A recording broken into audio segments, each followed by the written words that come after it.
and a glorious day to you. We finally got almost an inch of rain in the last 24 hours, and that has made all the difference. I am out now for the first time in between the rains, just to take a look at how the garden is faring. I can't tell you how excited I am. We have just been parched here in Central Virginia, and the rain is a wonderful gift. So let's take a look. Wow, my first steps into the garden, and I can just see that everything just took a big gulp of fresh rain, and everything looks so much more sprightly. Didn't look bad before, but now it looks great. I see lots and lots of pollinators taking advantage of this break in the rain to come out and get a little drink, a little food. I'm going to do a couple of quick tasks. Yesterday, my great niece was here and we planted some tomatoes and dug some garlic. I snuck back out later and I planted a few beans, Worcester red lima beans. They're pole beans that I wanted to get in to take advantage of the rain coming in to help them germinate. Today, I'm just going to put a few more pole beans in along the fence line behind the tomatoes that I planted. I think I'm also going to try to dig up a few of the potatoes, the Pontiac red potatoes that I planted in mid-March. I'm also planning to do some interplanting along the row where I put those tomato plants, and I'm going to put in some basil. These are the pole beans that I'm going to plant. They're Dean's Purple Pole Beans, and they are from Southern Exposure Seed Exchange.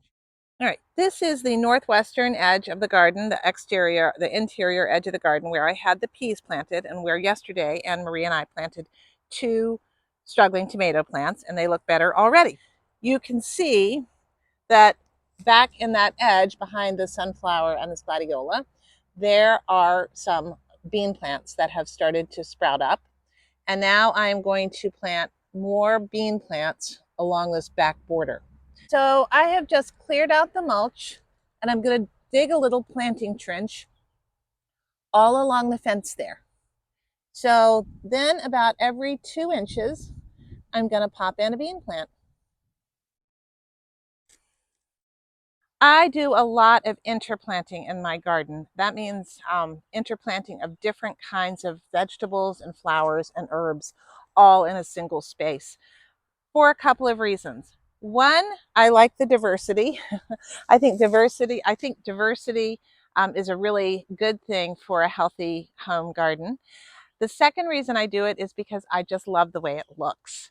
And the third reason I do it is because I think you can do a little bit more working with nature in terms of beneficial the beneficial insects and repellent properties of some herbs and some flowers. I use a lot of marigolds and a whole lot of basil in my garden. I always have a lot left over and a lot to give away, but that's just fine. I think it also makes the garden smell fantastic. So this is going to be a wall of beans growing up on the western edge of the fence. So that really won't be blocking out much that's on the outside. And then on the inside, it will be tomato plants. And then in the front of that, it will be the basil and alternating with the marigolds. I have a number of marigolds planted here, and I'm going to actually pull some of these up and put them over with my other tomatoes. There you go. Got a nice bit of root system there. Put this earth back here not to disturb this. Marigolds are pretty darn tough. They can take a lot.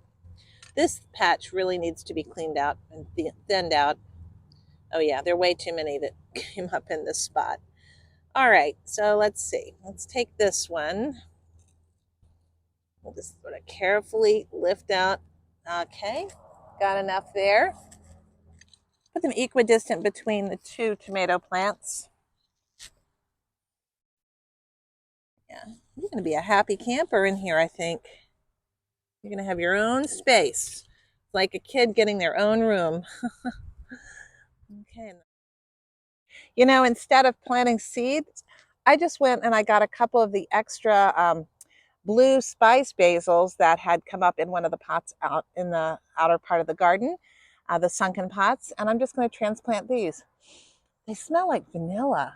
They're really quite an extraordinarily good plant. They don't make great pesto, but they make a delicious, refreshing drink in the summertime. So it'll be nice to have these. So I have now put in some marigold transplants, some blue spice basil transplants, sort of alternating about every foot to foot and a half to 2 feet along the front of that border. And they will go and grow spilling out into this pathway, which is fine by me.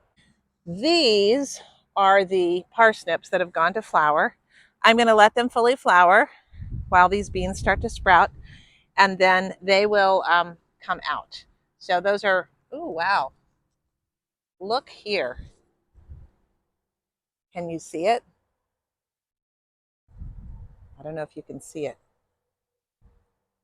That is the caterpillar of the swallowtail butterfly. And it will get big and it will eat and eat and eat this parsnip. And that's fine by me because this parsnip is going to get pulled out. It's not going to parsnip for me to eat. Oh my goodness, here's 2 more. Look. I love being in the garden and seeing things like this. There's one and there's another. I'd so much rather have these caterpillars eating my parsnip flowering parsnip plant than eating something else. Well, it's getting really blustery and I think it's going to blow in some rain. So I think I better go inside for the day. Hey, thanks for watching. Happy gardening. Bye.